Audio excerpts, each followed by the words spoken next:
3 days later, the village priest of Any called on the headmaster. तो उस गांव के जो पुजारी था उसने वहाँ पर उसको बुलाया, हेडमास्टर को. He was an old man, एक बूढ़ा व्यक्ति था. And walk with a slide stoop, और हल्की सी कुबड़ थी उसके चलते वक्त, इसीलिए उसको शरीर को बैलेंस करने के लिए वो हाथ में लकड़ी लेकर चलता था. ही carried out a stout walking stick which he usually tapped on the floor. अपने साथ में एक मोटे से लकड़ी हाथ में रखता था जो जनरली वो चलते वक्त अपने साथ लेके चलता था. और उसी लकड़ी का यूज़ जब भी किसी बात को उसको भार देने के लिए करना था या वजन देने के लिए, तो उस लकड़ी को अपने साथ में वो खटखटाता था या टैप करता था फ्लोर के ऊपर, बाय वे ऑफ एम्फेसिस, जैसे वो जोर देना चाहता था. Each time he made a new point in the argument. जब भी वो अपनी बहस में कोई नया पॉइंट बोलता तो उस लकड़ी को वो जोर जोर से खटखटाता. आई हैव हर्ड, मैंने सुना है, he said, after the casual exchange of cordialities, एक औपचारिक आदान प्रदान या बोलने के आदान प्रदान के बाद में उसने कहा, that's our ancestral footpath has recently been closed, कि मैंने सुना है कि तुमने हमारा जो है वो पूर्वजों का जो फुटपाथ है, जो आने जाने का रास्ता है, वो तुमने अभी बंद कर दिया है. यस रिप्लाइड मिस्टर ओबी, उसने कहा, we can not allow people to make a highway of a school compound, कि हम तो मिस्टर ओबी यानी कि जो हेडमास्टर था, ही सेड दैट हम नहीं चाहते हैं कि लोगों को स्कूल को हाईवे बना दें, यानी कि आने जाने का आम रास्ता बना दें. तब उस बूढ़े पुजारी ने कहा या पादरी ने कहा, लुक हियर माय सन, तो उसने कहा तुम यहाँ देखो, मेरी बात सुनो.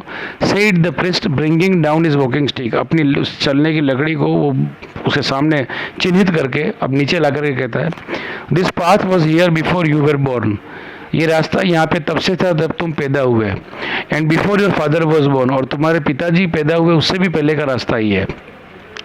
The whole life of this village, पूरे गांव का जो जीवन है, डिपेंड्स ऑन इट, इसी पे निर्भर है. Our dead relatives depart it, हमारे मृत जो रिश्तेदार है वो इस रास्ते से जाते हैं. एंड आवर एंसेस्टर्स, और हमारे पूर्वज जो है, विजिट अस बाई इट, और इसी रास्ते से हमारे पूर्वज हमको मिलने के लिए आते हैं.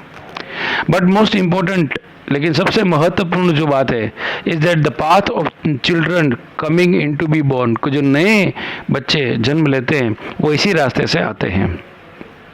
Mr Obi listen with a satisfied smile on his face. अब चूंकि वो तो एक आधुनिक विचारधारा वाला व्यक्ति था, तो उसको ये लगा कि ये तो सब ये अंधविश्वास की बातें, तो वो उनकी बातों पे हंस रहा है. The whole purpose of our school, he said finally, तब हेडमास्टर माइकल ओबी ने कहा कि जो हमारे स्कूल का जो मुख्य उद्देश्य है, और अंततः उस बात को बता रहा है कि स्कूल खोलने का उद्देश्य क्या है. उसने कहा कि हमारे स्कूल खोलने का जो उद्देश्य है वो उद्देश्य ये है कि इसी तरह की जो विचारधाराएं हैं इनको समाप्त करना. Is to eradicate, eradicate means समाप्त करना. Such just such believes as that, इसी प्रकार की मान्यताओं को समाप्त करना हमारा मूल उद्देश्य है.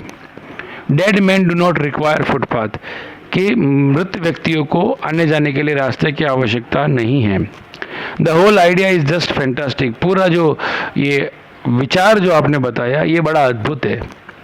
अवर ड्यूटी, और हमारा जो विशेषकर हम अध्यापकों का जो कर्तव्य है, is to teach your children to laugh at such ideas, कि आपके बच्चों को शिक्षित करें उचित ढंग से, और इस तरह की मान्यताओं पर उनको हंसी आए, यानी कि तर्कपूर्ण उनको इस तरह की मान्यताएं को विश्वास करना न करना सिखाएं. वॉट यू से मे बी ट्रू, जो तुम कहते हो सकता हो बात सही हो. Replied the priest, but we follow the practices of our fathers, लेकिन हम तो अपने पूर्वजों की जो प्रथाएं हैं उन्हीं का अनुसरण करते हैं. If you reopen the path, अगर तुम स्कूल का रास्ता खोल देते हो, we shall have nothing to quarrel about, तो हमारे किसी प्रकार का कोई झगड़ा नहीं है. What I always see is, जो से इज, मैं हमेशा से कहता हूँ, let hawk perch and let eagle perch, कि चील को अपना काम करने दो और बाज को भी अपना काम करने दो, यानी कि तुम तुम्हारा काम करो, मैं मेरा काम करूं.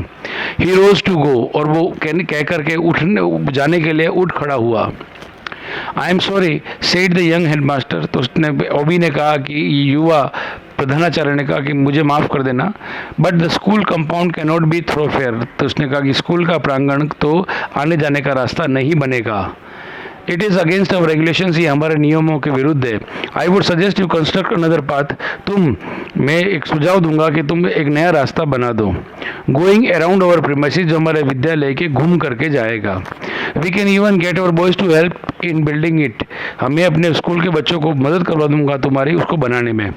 आई don't suppose the ancestors will find the little detour too burdensome, कि मुझे लगता नहीं कि पूर्वजों को थोड़ा सा नया रास्ता आने जाने के लिए परेशानी भरा लगेगा। I have no words to say, said the old priest already outside. वो पहली बार चला गया था, उसने कहा मेरे पास कहने के लिए कुछ भी नहीं है। तभी इस बात के बाद में एक घटना घटी। 2 days later a young woman in the village died in the childbirth, एक औरत जो थी वो बच्चे को जन्म देते हुए मर गई। अ डिवाइनर, भविष्य बताने वाले को वॉज इमीडिएटली कंसल्टेड, उसको बुलाया गया, उससे परामर्श किया गया। एंड ही प्रिस्क्राइब्ड, उसने ये बताया हैवी सेक्रीफाइसेस, बड़े बलिदान देने होंगे, टू पैसिफाई, शांत करने के लिए। Ancestors insulted by the fence, कि उस बाढ़ को या उस फेंस को बना करके हमारे पूर्वजों का अपमान हुआ है तो उनके लिए कई बलिदान लगेंगे। वो भी woke up next morning among the ruins of his work, तो अगले दिन जब वो उठा तो उसने देखा कि सारी चीज़ें बर्बाद कर दी गई थी गांव वालों ने। द ब्यूटीफुल हेजेस, जो सुंदर क्यारियाँ जो थी फूलों की, वे torn up not just near the path but right around the school, केवल उस रास्ते जहाँ से रास्ता गुजरता वहाँ नहीं, बल्कि सारे ही जितने भी रास्ते थे सारे रास्तों पे उन्होंने सारी क्यारियाँ जो थी वो सब तोड़ दी। The flowers trample to death, फूलों को कुचल दिया गया था। And one of the school building pull down, और एक स्कूल इमारत को भी गांव वालों ने तोड़ दिया। दैट डे, और उसी दिन क्या हुआ, the white supervisor came to inspect, और वो जो ऑफिसर आने वाला था निरीक्षण करने वाला वो भी उसी दिन आ गया। अब उसने क्या देखा वहाँ पे कि स्कूल बिल्डिंग टूट गई है, फूल की क्यारियाँ जो हैं वो नष्ट कर दी गई है, और स्कूल के अंदर सारा कुछ तोड़ फोड़ हो रखा है। And wrote a नेस्टी report on the state of premises, उसने स्कूल की अवस्था पे, स्कूल की संपत्ति पे एक बड़ी खराब रिपोर्ट लिखी। But more seriously about the, और उसने भी उससे भी ज़्यादा गंभीरता पे क्या लिखा, the tribal war situation developing between school and village की, एक यहाँ पे जनजाति युद्ध की स्थिति बन गई है स्कूल और गांव के बीच में। Arising in the part from the misguided zeal of the new headmaster, और उसका कारण क्या था कि अनियंत्रित या खराब मार्गदर्शन देने वाला जोश जो था, उसका कुछ जोश ज़्यादा ही काम कर गया हेडमास्टर का, और उसके कारण विद्यालय और गांव वालों के बीच में एक युद्ध की स्थिति बन गई है। तो इस प्रकार से देखा कि इस कहानी में हमने एक विवाद की स्थिति देखा कि किस प्रकार से जो युवाओं का जोश होता है, अगर उस जोश को सही तरीके से नियंत्रित नहीं किया जाता है तो कैसे दो पीढ़ियों के बीच में एक कॉन्फ्लिक्ट की स्थिति बन जाती है। सो दिस आर, आप देख रहे हो, दिस आर द मीनिंग्स, इसको भी आप लिखे and then try to attend the question answers. ये सारे मीनिंग बहुत सारे हैं। कंपैरिजन क्वेश्चंस में देखते हैं आप, इसके अंदर जो ट्रू फॉल्स है, मल्टीपल चॉइस क्वेश्चंस है, क्वेश्चन आंसर्स है, इनको अटेम्प्ट करें। And in case of any problem आप मुझे संपर्क कर सकते हैं। Okay, and in next class we are going to start the next new lesson. Till then, good bye.